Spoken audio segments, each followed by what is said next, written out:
ایک بار ایک آدمی بازار گیا. بازار میں وہ گھوم رہا تھا تو اس نے دیکھا ایک دکان میں کئی قسم کے کئی نسل کے مرغے موجود ہیں جن کے رنگ بھی الگ الگ ہیں اور سائز بھی الگ الگ. اس نے ایک لمبا چوڑا موٹا تازہ سا مرغہ پسند کیا اور اس کو لے کر اپنے گھر آ گیا. گھر آ کر اس نے اس مرغے کو پنجرے میں قید کر دیا. قید کرنے کے بعد بھی اس نے اس پر ایک حکم لگایا. اس نے مرغے سے کہا کہ دیکھو اگر زندہ رہنا چاہتے ہو تو کل سے تم بانگ نہیں دو گے. مرغے نے سوچا کیا ضرورت ہے بانگ دینے کی، زندہ رہنا ہے، یہ خرید کے لایا ہے، مالک ہے تو اس کی بات مان لینے میں ہی بھلائی ہے. مرغا اگلے دن سو کر اٹھا مگر اس نے بانگ نہیں دی، لیکن وہ عادت سے مجبور تھا. بانگ تو نہیں دی، اپنے پر پھڑپھڑانے لگا. مالک کو یہ دیکھ کر غصہ آیا. اس نے کہا یہ تم کیا کر رہے ہو؟ کل سے تم اپنے پر بھی نہیں پھڑپھڑاؤ گے، نہیں تو میں تمہیں قتل کر دوں گا. مرغے نے کہا کہ یار یہ تو پیسے دے کے لایا ہے اور اس کا حق بھی بنتا ہے، یہ قتل کر دے گا تو کل سے پر بھی نہیں پھڑپھڑائیں گے. اگلے دن مرغا سو کر اٹھا، بانگ بھی نہیں دی، پر بھی نہیں پھڑپھڑائے، مگر پھر عادت سے مجبور اس نے اپنی گردن کو تھوڑا اونچا کیا اور اس میں ایک عجیب و غریب سی اکڑ پیدا کی، آسمان کی طرف دیکھنے لگا. مالک کو مرغے کا یہ ایٹیٹیوڈ بھی پسند نہیں آیا.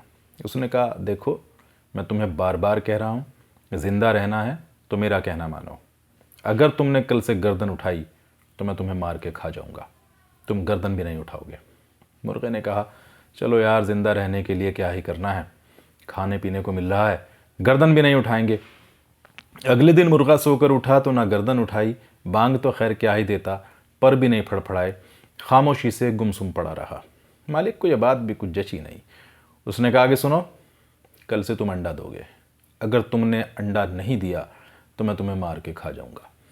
یہ سن کر مرغے کی آنکھ سے آنسو نکل گئے. مالک نے دیکھا کیا ہوا، رونے لگے، آنسو کیوں ہیں، کیا موت سے ڈر لگ رہا ہے؟ مرغے نے کہا کہ دیکھو مرنا تو بہرحال ہے ہی، مگر میں رو اپنی غلطی پر رہا ہوں، اپنی بے وقوفی پر رہا ہوں.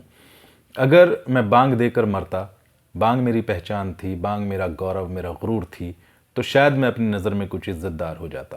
مگر اب تو میں اپنی ہی نظروں میں گر گیا ہوں، ذلیل ہو گیا ہوں. مجھے تمہارے سامنے سرنڈر نہیں کرنا چاہیے تھا بلکہ سنگھرش کر کے مرنا چاہیے تھا، اور اس طرح سے میں اپنی نظر میں باعزت ہو جاتا، میری ایک عزت دار موت ہوتی. خیر کہانی تو یہ ایک مرغے کی ہے.